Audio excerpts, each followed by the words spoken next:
Hello everyone, welcome back to Below Par with myself, Joe Lavery. So if you're watching today's video then, I'm going to show you how to set up your golf bag for your first round of golf.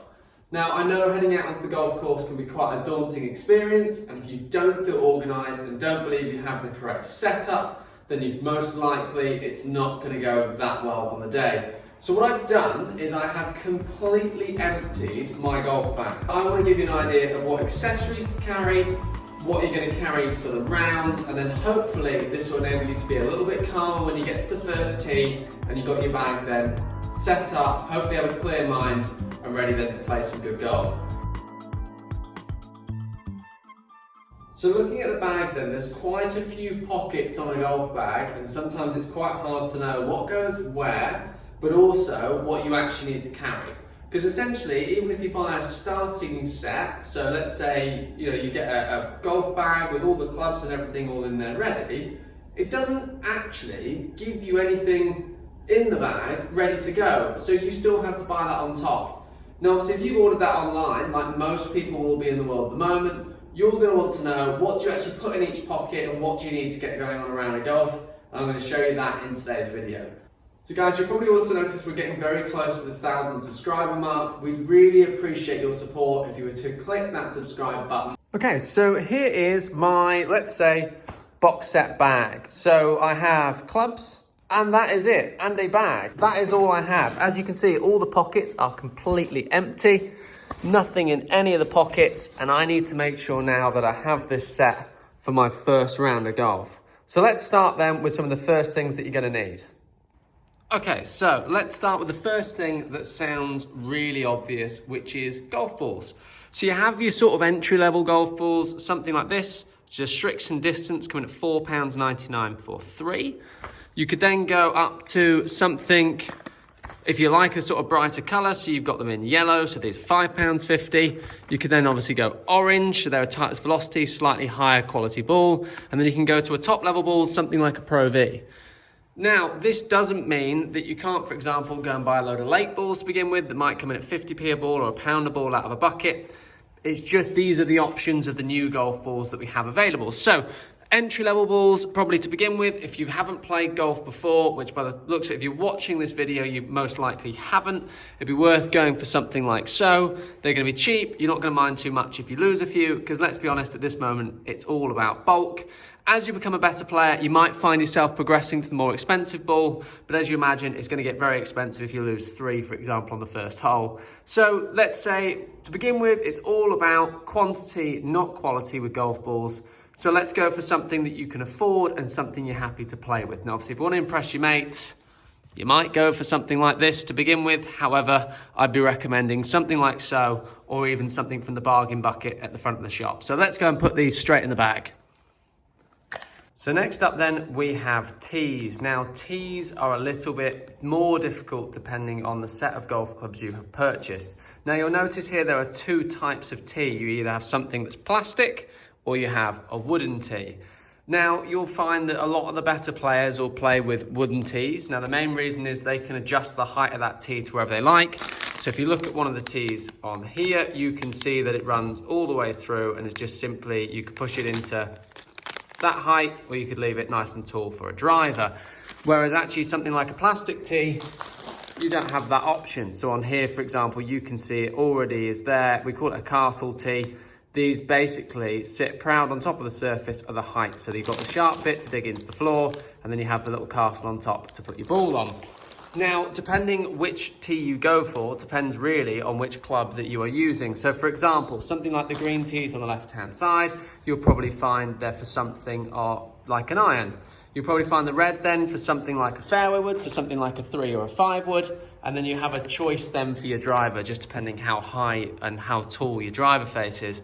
Now, very often I find people using an orange tee and actually it's too high. So maybe to begin with, I would recommend something like a pink, and then you might then in the future want to progress to something like a wood.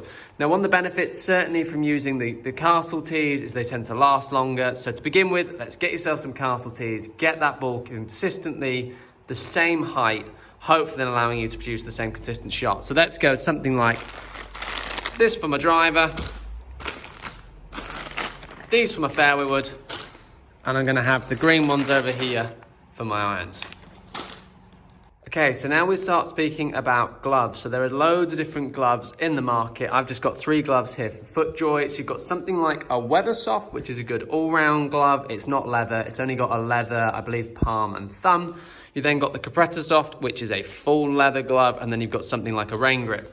Now, personally for me, I would recommend, if you're first starting off in golf, you're probably gonna find that actually you're gonna grip the club potentially quite tight, and you're also going to find you're probably going to go through gloves quite quickly. So I would start nice and cheap. I'd start with something like a Weathersoft. It's £10 per glove. That would be a good option. And then I actually would get something like a rain grip.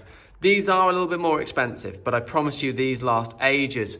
And actually the wetter you get them, the better they are. There's nothing worse than getting out on the course, realizing you're not well organized, and actually then you end up getting soaked. But not just that, then you can't actually grip hold of your golf club. So in my bag today, I'm gonna put something like a Weathersoft in there, and I'm gonna grab a rain grip as well. So these 2 are going straight in my bag.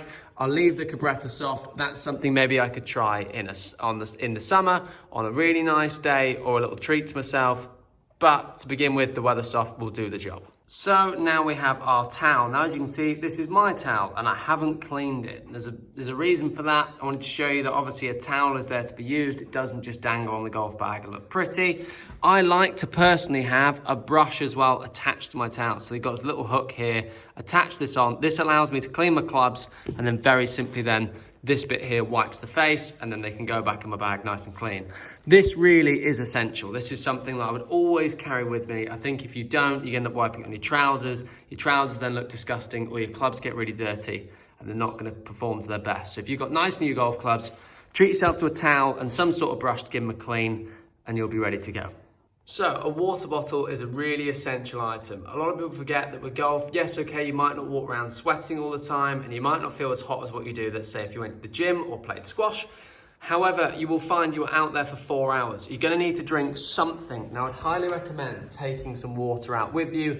Even if you are with the guys drinking a few beers, I'd recommend taking at least a bottle of water so you have something that you can work on your hydration. 4 hours is quite a long time, and certainly if you get 2 hours in and it gets particularly hot, remember the weather does change a lot in the UK in 4 hours, it's worth having that bottle there that you can use. So I'd recommend something like so. It's a little bit more expensive, but it's a thermal sort of flask. It's gonna keep it cold. There's nothing really in your golf bag to do that. So again, no one wants to drink that warm water after 2.5 hours. Something like this is a really, really good investment and great for the environment as well. So next up then, we have all the little accessories that you'll end up carrying with you on around a golf. So you have your Sharpie marker pens for marking your golf ball. I then carry a pitchfork. I always think it's really important to carry a pitchfork. I know a lot of people repair the greens with their tee.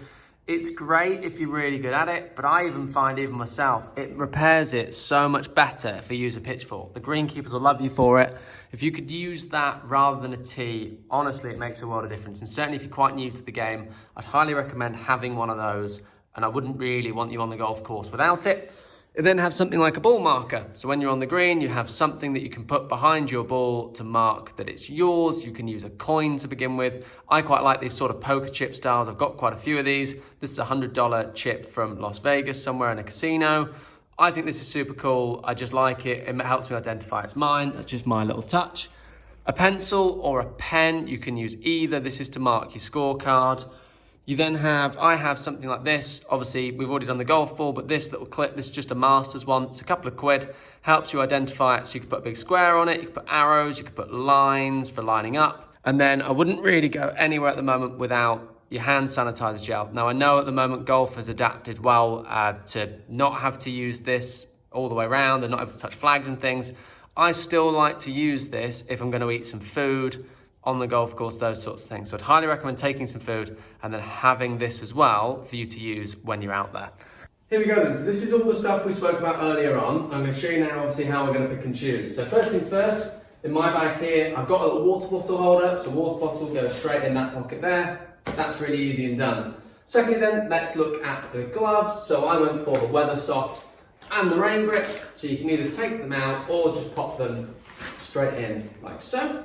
Next up then, golf ball wise, we went Strixon distance. So I'm going for a cheap ball, I'm going to put them in there. You might also have some balls from the bargain bucket in there as well. I'd recommend carrying more than 3 in your first round, but just for an example, they're going to slot in. We then have tees. So I went green, I went pink, and I also went red. So I've got to remember, irons with those. Obviously I take them out of the packet, pop them in like so. Red for my fairway woods, in like so. And then pink for my driver. And now we go in there like so. And I'm going to zip that pocket up. So that's all done. All I need to do now is look at my ball markers. So I have all my Sharpie pens, they're all going to go in, and they go in this little front elastic bit in my bag. You might just have one big pocket, put them in with your gloves. After that then, we have a ball marker and pitchfork. So we've got these two things here. Again, they're just going to slot in that front pocket.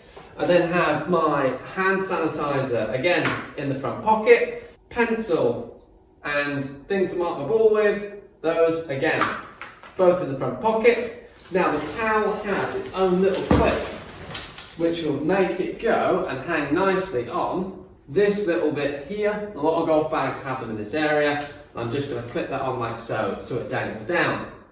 And there we go. My bag now is ready for me to go on the golf course. I've got my balls, I've got my tees, I've got my drink. You can get some food from the shop or bring it with you. I've got a tuna pasta that I tend to take with me.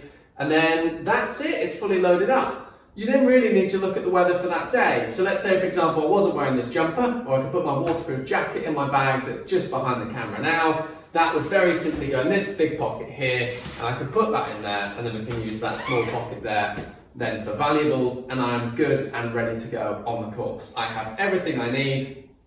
Grab a scorecard from the shop that day, and you're good to go. Now, I know some of you might be screaming at the camera at the moment saying, Joe, but you've forgotten a rangefinder. You've forgotten something to measure the distance.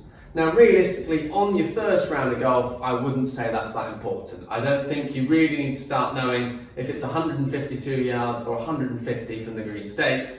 You're going to have a rough idea. Now, don't get me wrong, you're probably going to ask somebody in the group how far it is. A lot of the holes do have distances as well on the tee box, so that's going to make it easier for you. But for me to begin with, that's not really a necessity. This is going to get you on the course. That's something then you can look at later on down the line when you start knowing how far you hit the ball. So thank you very much for watching today's video. I hope you found this really useful. I genuinely wish this was around at the time to help me when I first went on the golf course. There's been so many times I've gone on the course and realised that I don't have any tees or I don't have a pitchfork, and it just sets you off in a really bad frame of mind very early in the round rather than starting off to a really strong start and knowing you're organised. So it's a real shame when it does happen.